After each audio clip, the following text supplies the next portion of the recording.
अवधूत चिंतन श्री गुरुदेव दत्त श्री स्वामी समर्थ. माझ्या चॅनलमध्ये तुमचं सगळ्यांचं मनापासून खूप खूप स्वागत, आभार. तुमच्या सगळ्या चांगल्या इच्छा पूर्ण करू अशा आपल्या गुरुचरणी वंदन करून आजच्या व्हिडिओला सुरू करूया. चला तर मग आज आपला विषय आहे रथसप्तमी विषयी. आज आपण माहिती जाणून घेणार आहोत. रथसप्तमी कधी आहे, पूजा विधी कशी करावी, तसेच आपण रथसप्तमीच्या दिवशी कोणकोणते शुभ योग आहेत ते सगळं सविस्तर आपण जाणून घेणार आहोत. जर तुम्ही माझ्या चॅनलवरती नवीन आला असाल तर चॅनलला सबस्क्राईब करा, बेल आयकॉनचं बटन दाबून ऑलवर क्लिक करा. चला तर रथसप्तमी आहे, कधी आहे, किती तारखेला आहेत. रथसप्तमी ही माघ महिन्याच्या शुक्ल पक्षाच्या 7व्या दिवशी रथसप्तमी साजरी केली जाते. ह्या दिवशी सूर्यजयंती असेही म्हणतात आणि रथसप्तमीला अचला सप्तमी असेही आपण म्हणतो. ह्या दिवशी सूर्यदेवाची विशेष पूजा केली जाते, उपवास केले जातात आणि पूजापाठ केले जातात. धर्मशास्त्रानुसार सूर्यदेवाची उपासना केल्याने आरोग्य आणि संपत्ती वाढते आणि म्हणून ह्या रथसप्तमीचे अनन्यसाधारण महत्त्व आहे.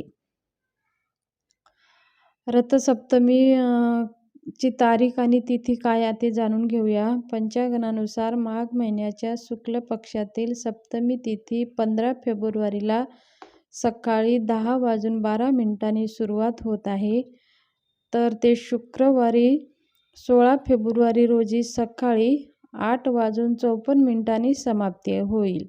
मात्र उदय तिथीनुसार शुक्रवारी 16 फेब्रुवारी रोजी रथसप्तमी आपण साजरी करणार आहोत. रथसप्तमीचं शुभ मुहूर्त कोणता आहे? 16 फेब्रुवारीला रथसप्तमीचा स्नान करण्याचे शुभ मुहूर्त पहाटे 5:17 ते 6:59 स्नान करण्याचे शुभ मुहूर्त आहे. ह्या दिवशी स्नानाला खूप महत्त्व आहे. आपण नदीवर जाऊन किंवा आपण गंगाजल घरात असेल तर गंगाजल पाण्याच्या पाण्यात 2 थेंब टाकून आंघोळ करण्याला, स्नान करण्याला खूप महत्त्व आहे. ह्या दिवशी सूर्योदयाची शुभ वेळ सकाळी 6:59 आहे, तर ह्या काळामध्ये सूर्यदेवाला अर्घ्य अर्पण करायचे आहेत.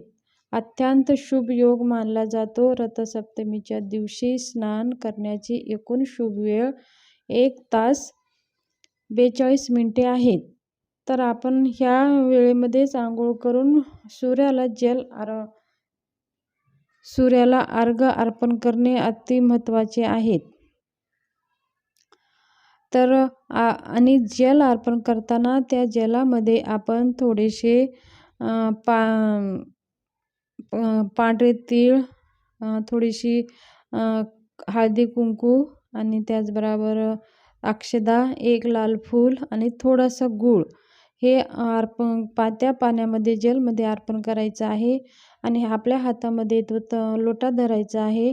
24 वेळेस श्री गायत्री मंत्र जप करायचा आहे आणि सूर्याला अर्घ्य देणं खूप शुभ मानला जातो ह्या दिवशी. म्हणून आपण सूर्याला अर्घ्य आवर्जून द्यावा. हा दिवस सूर्याला समर्पित दिवस असल्यामुळे आपण ह्या दिवशी सूर्य जेवढी उपासना कराल तेवढे आपल्या जीवनामध्ये चांगले परिणाम तर ठरणारच आहेत, पण आपले सगळे कार्यसुद्धा पूर्ण होतात.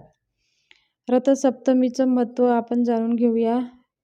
रथसप्तमीच्या धार्मिक मान्यतेनुसार माघ महिन्याच्या शुक्ल पक्षाच्या 7व्या दिवशी रथसप्तमी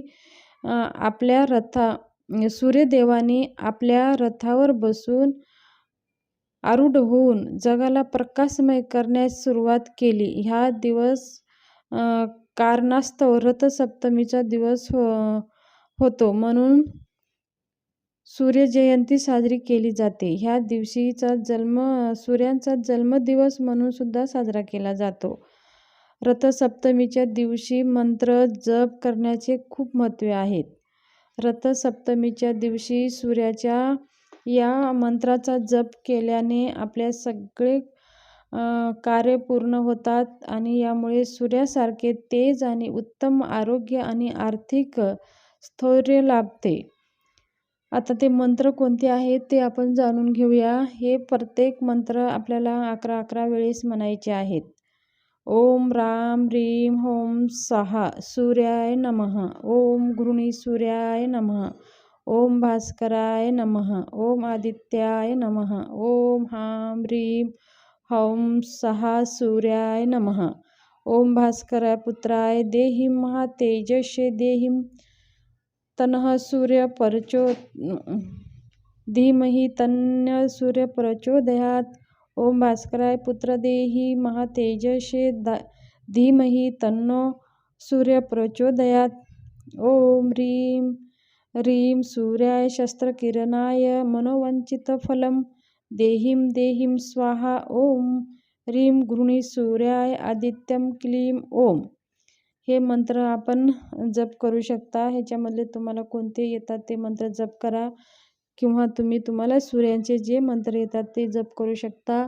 तर कोणतेही मंत्र तुम्हाला येत नसेल तर तुम्ही गायत्री मंत्राचं यथाविधी जप केल्याने सुद्धा सूर्यदेव आपल्याला प्रसन्न होतात आणि आपल्याचं आरोग्य तर उत्तम राहतेच आणि आपली आर्थिक प्रगतीसुद्धा आपली सुधारते आणि आपली कीर्ती जगामध्ये वाढते. म्हणजे समाजामध्ये आपली कीर्ती वाढते, आपलं मान सन्मान वाढते.